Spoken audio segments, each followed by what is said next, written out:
Happy hands together for Tanvish Kaur.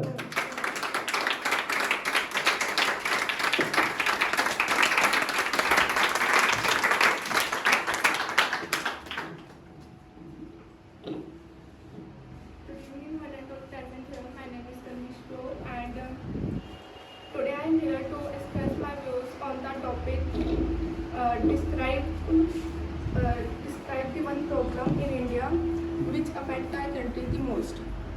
So, according to me, the problem which affects our country the most is the people throw their garbage on the roads. Like keeping our surroundings clean is a responsibility, but unfortunately, many people throw their plastic bottles and food wrappers, like all type of materials wastage on the roads instead of using dustbins. So it makes our streets dirty, unhygienic, and it also causes bad smell.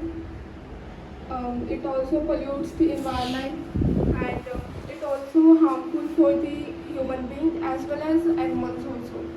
So I request everyone to throw their garbage in the dustbins instead of throwing on the roads. So thank you everyone for listening. Very nice. Nice performance by Tanvish Kaur.